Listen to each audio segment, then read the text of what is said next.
So I just want to talk about the whole situation here with the debacle in the quarterfinal round of the 2015 157-pound Division I championship. Ian Miller, who is my nephew, lost a controversial match where the end of regulation score was 10-9 actually, and it was put into overtime because they missed a point. It was a clerical error, and what happened was he then went on to lose 11-9, even though he actually had 10 points to Brian Realbutto. And this isn't about me bashing Cornell. This is about Rob Cole. He wants his guy to win. He's not going to go up there and be like, "Oh, hey, you guys made an error." You're not going to self-report that. So, as far as blaming Brian Realbutto and Rob Cole, that's not what this is about. I have to work with trying to grab those guys for interviews. So, yeah, I'm not here to bash those guys. It's about the blame doesn't fall on Kent State. The blame falls on strictly falls on the score table, and there were 3 officials, 2 on the mat and 1 sitting at the table, I do believe. And I think the blame falls directly on them. At first I blamed Ian because that's what I do. I'm hard on Ian.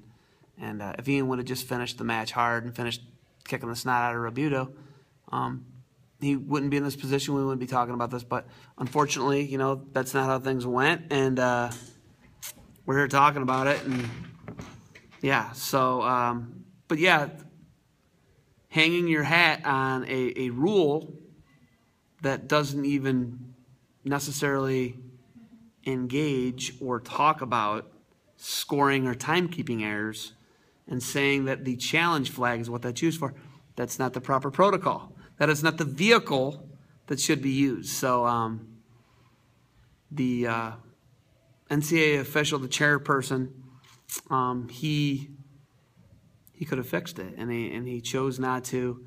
And when the coaches were asked, there were 2 coaches on the committee, Jason Borelli and Tom Minkle, were asked, is there a precedent for this? And Ohio State and Minnesota they've re-wrestled matches before at the NCAAs. And this isn't even an issue where you need to re-wrestle anything. Ian Miller won the match. He won the match, and that's how it is. He won the match, and pretty cut and dry. He won the match. You don't need to re-wrestle anything. And if you want to re-wrestle something, you can re-wrestle it if you feel that Realbutto would have wrestled differently or whatever else it may be. You can re-wrestle that if you choose to. The last 20 seconds, whatever it was in question for, if he would have wrestled differently. Apparently what I was told was, had he known that he was losing, he would have just put Miller on his back for 2 points. And I guess we're not giving Ian Miller much credit. He's a rag doll, and Brian Realbutto is just going to put him on his back. Of course, yeah, I want the Kent State guy to win, but we want to do this what's right. What's right is what matters, not Big Red, not Golden Flashes. What's right's what matters. So you guys can do whatever you want to with it, and it's not sour grapes.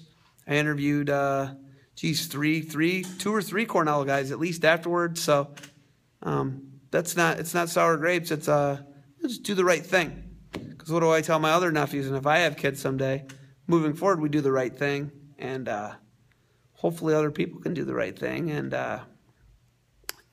once again, Rob Cole's not going to have his guy vacate to win. They're competing for a team trophy. It's not his fault. He didn't have a Cornell guy scoring at the table. So that's not how you do it. It's not on Cornell to self-report a clerical error. That's not their deal. Okay? But the fact of the matter is the NCAA had a chance to fix it. Okay? The tournament committee,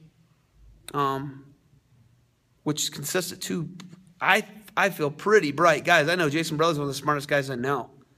And when asked if there was precedent for it, apparently he wasn't around in 2006, him or Tom Minkle, which I believe either both of them were coaching or Jason was wrestling at the tournament, which if he was wrestling at the tournament, Jason wouldn't have known about it because he probably would have been focused on winning. But Tom Minkle, I think it's inexcusable if he doesn't know that they re-wrestled the match in 2006. So ultimately, this falls on the committee. Those two guys are on the committee. There are some other NCAA officials on the committee. Let people know how you feel about it. We do have the number. I'll post it to this video, and just do the right thing. Do the right thing here, and let them know that we can't have this with our sport. We can't have our sport be a laughing stock and a joke. Because in basketball, they would have reviewed that 30 times before. And if both teams would have left the floor, they still would have brought them back out there. Okay, if it's something needed to be fixed, they would have fixed it. Don't let our sport become a joke. Let the NCAA know how you feel. I'll post the phone number. And, I'm blue and gold, but I'm also about doing things right. This isn't about big red versus blue and gold. This is about the right thing. Do the right thing. What are we telling student athletes? What is the mission statement of integrity? Do the right thing, honesty, hard work, time management. What are we telling student athletes when we have hypocritical behavior like this? So I'm Zeb Miller. I am a Kent State fan. I am Ian Ant Miller's uncle, but more so I just want the right thing done. And, do the right thing, fix things. Don't blame the coaches. Take responsibility for your actions.